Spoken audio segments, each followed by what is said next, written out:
हमने कितने साल का मैंडेट मांगा? 5 साल का। तो 5 साल के बाद ये सवाल पूछेगा, अगर हमने 200 यूनिट हर एक इंसान को नहीं दिया तब जाके आपका ये बात होगा। जहां तक ये सोलर यूनिट, आपने ये कहां से सुना है?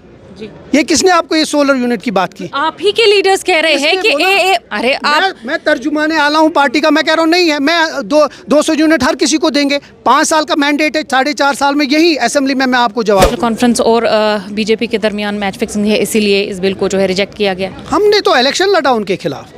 हमने अगर मैच फिक्सिंग होती, अगर हम बीजेपी वालों को बोलते आप 1 ले लीजिए हम 3 ले लेंगे, हो जाती मैच। तनवीर साहब, हमें टीआरपी की जरूरत इन चीजों से नहीं मिलती है। टीआरपी 5 साल के बाद हमने मैंडेट 5 साल का लिया है। मैं फिर से आपको बताऊंगा, 5 साल के बाद हम जवाबदार हैं, आज जवाबदार नहीं है। 5 साल के बाद जब जो हमने गारंटीज और मैनिफेस्टो में लिखा है, क्योंकि आपने मैनिफेस्टो की बात की, मैनिफेस्टो हम आपको 5 साल के बाद उसका जवाब। महबूबा मुफ्ती कह रही थी कि गरीबों को छत देना चाहते थे हम, और नेशनल कॉन्फ्रेंस उन्हें छत छीनना चाहती है। इस पर क्या कुछ कहना चाहेंगे? पीडीपी की जो बिल थी वो उनके अपने रिश्तेदारों ने, जिन लोगों ने ज़मीन गबन किया है, उनको ओनरशिप राइट्स करने। नेशनल कॉन्फ्रेंस को तो पता है वोट किसने इधर उधर किए, क्योंकि नेशनल कॉन्फ्रेंस पता है? नहीं, हमें तो नहीं पता। नेशनल कॉन्फ्रेंस कह रही है हमें तो पता है। सबको पता है, आ जाएगा वक्त पे। आप इतनी जल्दी क्यों वेट कर रहे हैं? आप थोड़ा वेट कीजिए, उनका नाम भी आएगा आगे, और आप ही नाम बार बार।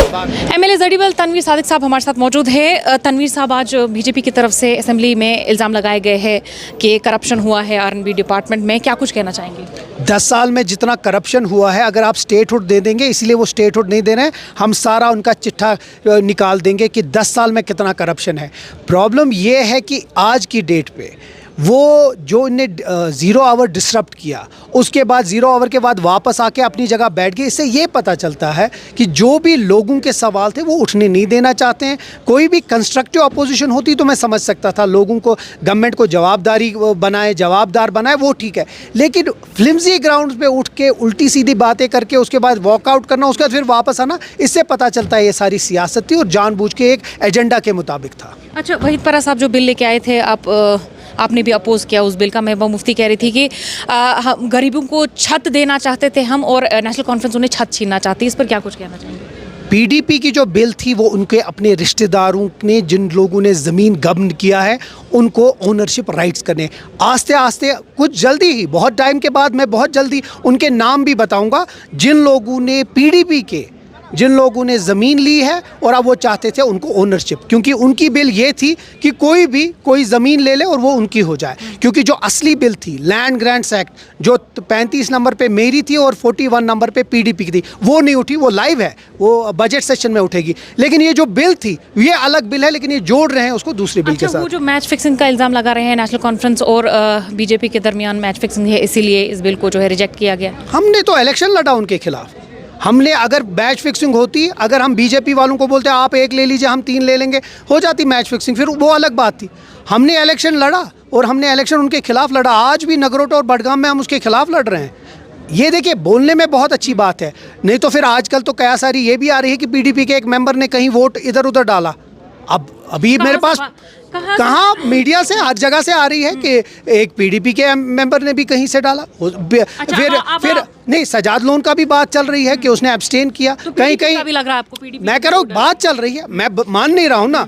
अगर मैं नहीं मान रहा हूँ तो वो क्यों बाकी चीजें मान रहे हैं? नेशनल कॉन्फ्रेंस को तो पता है वोट किसने इधर उधर किए, क्योंकि नेशनल कॉन्फ्रेंस नहीं, हमें तो नहीं पता। नेशनल कॉन्फ्रेंस कह रही है हमें तो पता है। सबको पता है, आ जाएगा वक्त पे। आप इतनी जल्दी क्यों वेट कर रहे हैं? आप थोड़ा वेट कीजिए, उनका नाम भी आएगा आगे, और आप ही नाम बात करेंगे। अभी पीडीपी पे इल्जाम लगा रहे हैं। मैं कह रहा हूँ लोग कह रहे हैं, मैं नहीं कह रहा हूँ, मैं कह रहा हूँ लोग कह रहे हैं। मैं भरोसा नहीं करता, पर लोग कह रहे हैं। अच्छा, एक और सवाल है तनवीर साहब, अगर 200 यूनिट्स फ्री इलेक्ट्रिसिटी की बात की जाए, इलेक्शन से पहले मैनिफेस्टो आपका आया था, उसमें 200 यूनिट्स फ्री इलेक्ट्रिसिटी लिखा हुआ था।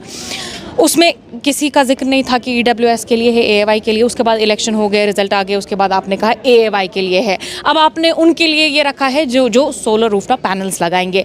अब बताइए, अगर वो सोलर रूफटॉप पैनल्स लगवाएंगे, इंस्टॉल कराएंगे, उसमें 1.5 लाख से 2.5 लाख का खर्चा आता है।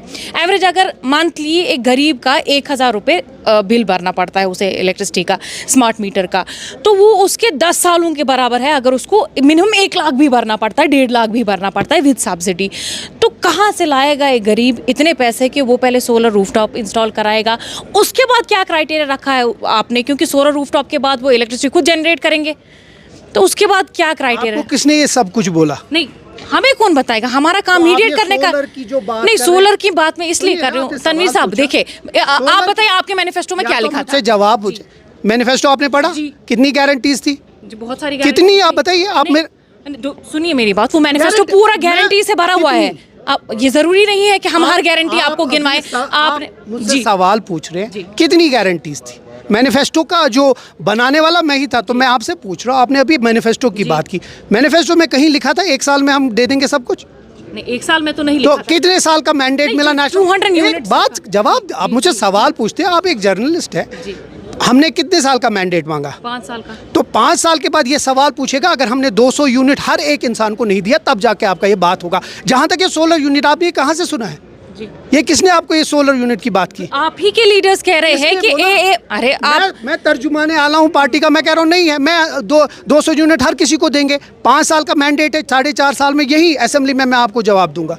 आप क्यों इसको ट्विस्ट कर रहे हैं? क्यों आप जानबूझ के बीजेपी की लैंग्वेज बोल रहे हैं? नहीं, वो तो सवाल ही पैदा नहीं होता। आपने देखिए, मुझसे सवाल पूछे, मैं उसका जवाब दे रहा हूँ। 5 साल, 5 साल हमने मैंडेट लिया है। 5 साल में जो जो हमने 13 वादे, ये याद रखिएगा, अगली बार आपको याद रहेगा, 13 वादे और 26 गारंटीज हैं, वो हम 4.5 साल के बाद एक हाथ में हमारा रिपोर्ट कार्ड होगा, एक हाथ में हमारा मंशूर होगा, तब हम आपको तन्वी बात साहब, करेंगे। एक बात मैं यहाँ बताना चाहूंगी। पहली बात, मतलब इसमें गुस्सा करने की जरूरत गुस्सा नहीं नहीं। कर रहा हूँ। नॉर्मली हम बात मैं पूछ रहे हैं आपको बोल रहा आपसे, हूँ क्योंकि आप हम वो- झूठ बोल रही हैं नहीं, लोगों को। नहीं, वो सवाल ही पैदा सोलर नहीं की होता झूठ है। बात, मैं कहती हूँ, 1 साल की क्यों आप आप झूठ बोल सुनिए, रहे हैं? वो क्लिप भी हम इसमें ऐड कर देंगे। कर अगर लीजिए। अगर हमने कहीं गलत बात कही है, वो क्लिप भी इसमें ऐड कर देंगे।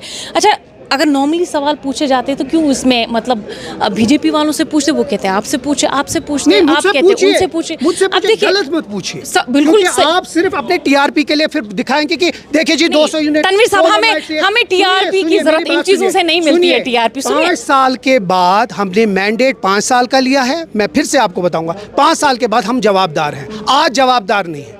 5 साल के बाद जब जो हमने गारंटीज और मैनिफेस्टो में लिखा है, क्योंकि आपने मैनिफेस्टो की बात की, मैनिफेस्टो हम आपको 5 साल के बाद उसका जवाब देंगे। बहुत बहुत शुक्रिया आपका। ये तनवीर सादिक साहब हमारे साथ मौजूद थे, तो इन्होंने कुछ बातों पे जो है बात की है, कुछ सवाल हमने पूछे हैं, और ज़रूरी ये भी है कि हम इनसे सवाल पूछे। लेकिन यहाँ ये भी एक बहुत बड़ा मसला है कि हम किसी भी पार्टी, किसी भी लीडर से जब सवाल पूछते हैं तो उन्हें लगता है कि कोई पार्टी हमें डिक्टेट कर रही है, और हर जर्नलिस्ट का यहाँ यही हाल है। अब किसी भी पार्टी लीडर से सवाल पूछेंगे तो एक जर्नलिस्ट को हमेशा ये कहा जाता है कि किसी से आप सवाल सुन के आए हैं। ये लोगों के सवाल जब इनसे पूछे जाते हैं, यही हाल होता है। एशियन न्यूज़ हब के लिए श्रीनगर से फजा ज़ैनब।